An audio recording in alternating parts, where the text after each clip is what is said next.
ఈరోజు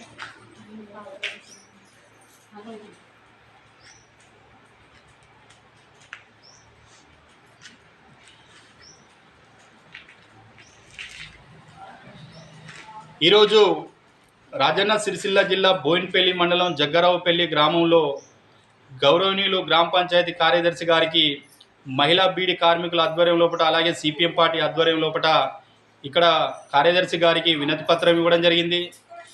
మరి ఈరోజు చూసుకుంటే కాంగ్రెస్ రావాలి, మార్పు రావాలని చెప్పి నినాదాలతోటి మరి ఇలా కాంగ్రెస్ ప్రభుత్వం వచ్చింది, సంతోషం. మరి కాంగ్రెస్ ప్రభుత్వం వచ్చి 15 నెలలు కావస్తున్నా కూడా మరి ఇలా తెలంగాణ రాష్ట్రంలో కాంగ్రెస్ ప్రభుత్వం అధికారంలోకి వచ్చే ముందు 6 గ్యారంటీల్లో భాగంగా మహిళా బీడీ కార్మికులకు మేము అధికారంలోకి వస్తే 4,000 రూపాయలు పెన్షన్ ఇస్తామని చెప్పి, అలాగే సాధారణ మహిళలకు 2,500 రూపాయలు పెన్షన్ ఇస్తామని చెప్పి, అలాగే ఉచిత సిలిండర్ ఏదైతే ఉందో కేవలం 500 రూపాయలకి ఇచ్చి మిగతా పైసలు సబ్సిడీ కూడా మీకు అమలు చేస్తామని చెప్పి పథకంలో గ్యారంటీలో భాగంగా అధికారంలోకి వచ్చి మసిపూసి మారడికాయ చేసి ఇలా అధికారంలోకి వచ్చి 15 నెలలు కావస్తున్నా కూడా మరి ఆ దిశగా మహిళా బీడీ కార్మికులకు కావచ్చు, సాధారణ మహిళలకు కావచ్చు, సబ్సిడీ సిలిండర్ కావచ్చు, ఇప్పటివరకు ఎక్కడ కూడా వేసిన పరిస్థితి లేదు. కాబట్టి మరి ఈరోజు తెలంగాణ రాష్ట్రంలో అసెంబ్లీలో బడ్జెట్ సమావేశాల సందర్భంగా మరి ఇలా చర్చ జరుగుతున్న సందర్భంలో మరి గౌరవనీయులు ముఖ్యమంత్రి గారు కానీ ఉప ముఖ్యమంత్రి బట్టి విక్రమార్క గారు కానీ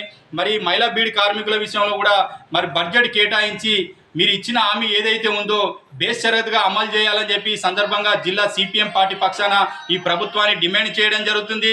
ఖచ్చితంగా మీరు ఇచ్చిన హామీ నిలబెట్టుకోకపోతే మాత్రం రాబోయే భవిష్యత్తులో కూడా గత ప్రభుత్వానికి పట్టిన గతే రేపు కాంగ్రెస్ ప్రభుత్వానికి కూడా పట్టే అవకాశం ఉంటుంది. కాబట్టి మరి తెలంగాణ రాష్ట్రంలో అధికారంలోకి వచ్చే ముందు గత ప్రభుత్వం 7,20,000 కోట్ల రూపాయలు అప్పు చేసిందని చెప్పి మరి ఇలా మీరు కూడా కల్లిబొల్లి మాటలతోటి ఉచిత పథకాల పేరుతోటి ప్రజలను మభ్యపెట్టి మరి ఎక్కడ కూడా ప్రజలు ఉచితాలు అడిగిన పరిస్థితి లేదు. మీ రాజకీయ దాహం కోసం, మీ రాజకీయ లబ్ధి కోసం ఇలా అడ్డగోలు అప్పులు చేసుకుంటా ప్రజల మీద భారం రుద్దుకుంటా అడ్డగోలుగా వ్యవహరిస్తూ ధరలు పెంచుకుంటా కూడా ఈ రకంగా పేద ప్రజలను అడ్డి విరుస్తున్న సందర్భంలో కూడా మీరు ఇచ్చిన హామీలు కూడా సక్రమంగా అమలు చేయకపోవడం వల్ల కూడా ప్రజలు ఇబ్బందులు పడుతున్న పరిస్థితి ఉంది.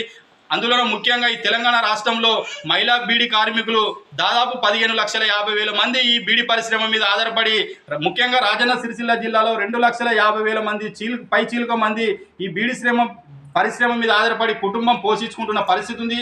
మరి మీరు ఇచ్చే 4,000 రూపాయలు ఏదైతే ఉందో బేషరతుగా అమలు చేస్తే వాళ్ళకు ఎంతో ఇంతగా కుటుంబానికి చేదోడు వాదోడుగా ఉపయోగపడుతుందని చెప్పి సందర్భంగా ప్రభుత్వానికి హెచ్చరికలు జారీ చేస్తూ ఈ పథకం అమలు చేయకపోతే మాత్రం పెద్ద ఎత్తున ఈ జిల్లాలో పనిచేస్తున్నటువంటి బీడీ కార్మికులు ఎవరైతే ఉన్నారో పెద్ద ఎత్తున ఐక్యం చేసి సమైక్యం చేసి రాజన్న సిరిసిల్ల జిల్లా కలెక్టర్ కార్యాలయం ముందు కూడా పెద్ద ఎత్తున ఆందోళన కార్యక్రమం చేపడతామని చెప్పి సందర్భంగా జిల్లా సిపిఎం పార్టీ పక్షాన ఈ కాంగ్రెస్ ప్రభుత్వానికి హెచ్చరికలు జారీ చేయడం జరుగుతుంది.